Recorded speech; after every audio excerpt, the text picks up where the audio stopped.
Welcome, and what is up, party people? Thank you for tuning in to Jim Rome is Burning. I'm Adam Carolla, filling in for the great Jim Rome, and I've got a tremendous show for you. The rookie third baseman for the first place Milwaukee Brewers, Ryan Braun, will join me. But now, here's what I'm burning on. First up, Madden 08. Oh, you big lovable pork chop, you Madden. You know what the real Madden curse is? Morbid obesity. That's right, kids sitting around playing video games, getting fat. You know, everyone wants to know why kids are getting fat, and they're saying, oh, they're eating corn dogs, they're eating soda, they're eating McDonald's. Like we didn't have that crap when I was a kid?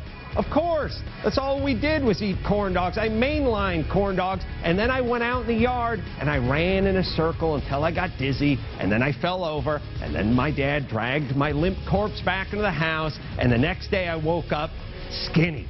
But now you're sitting around and you're playing video games, and it's one thing if you're going to go hunting space aliens or some crap like that, but this is a video game that simulates exercise. It's actually in the outdoors. So a kid who's sitting around stuffing his face with bugles and cheese doodles can actually feel like he played football the entire game. Actually, the entire day. And what's next? Treadmill, the video game? Madden, you make me sick. And by the way, you're 5'10", 370 pounds. Perhaps you're not the greatest spokesman for a video game. You're lucky I'm getting tired. What's next? See, this is what it is right here with me, right? I seen that little interview that you did earlier. You talk a lot, you know what I'm saying? You talk a lot. But one thing about me, I don't talk the talk. I walk the walk. Yeah, he strips the strip, too. Pac-Man.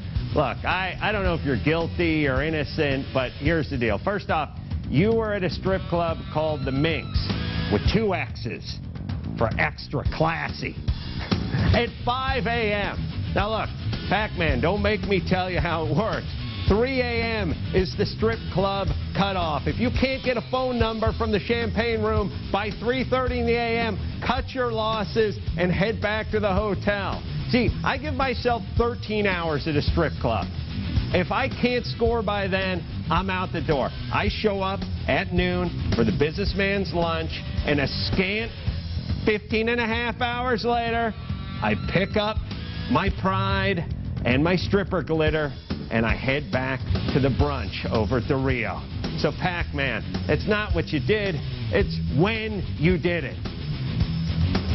Rogers sneaking up, showing blitz. Brooks, down he goes again.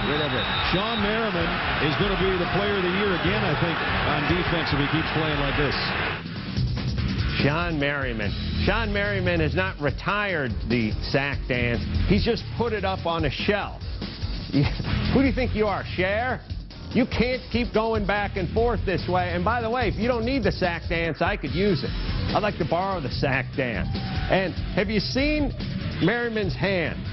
Merriman's hand is a toggle switch. It's a light switch with a finger on it, turning the switch. And then he flips the switch. That's part of the dance. I say that's redundant, the lights out thing. I say you should use your God-given finger to flip that switch and do the lights out dance. And I don't even know where the lights out even comes from. Big Jay Giles fan, Sean? Merriman. Jewish guy? I'm not a big NFL fan. I do know, in fact, that he got the story of Lights Out when he knocked out 3 poor guys in high school, which everyone seems to have a nice laugh about, but I'm sure their parents aren't quite as excited. What's my next take? Let's keep this thing rolling. Thank you to the fans of this most major league of cities. I look forward to the day that the NBA will return to Oklahoma City. Ah, yes, that's right. The Supersonics are going to move to Oklahoma City. Look, I don't care if you move or stay. I only have one request. Change the name. See, Seattle Supersonic is because Boeing is in Seattle, thus the Supersonic. You're going to a place that has super canvas covered wagons. We don't need Supersonic. Let's not make the mistake the New Orleans Jazz made when they moved to Utah.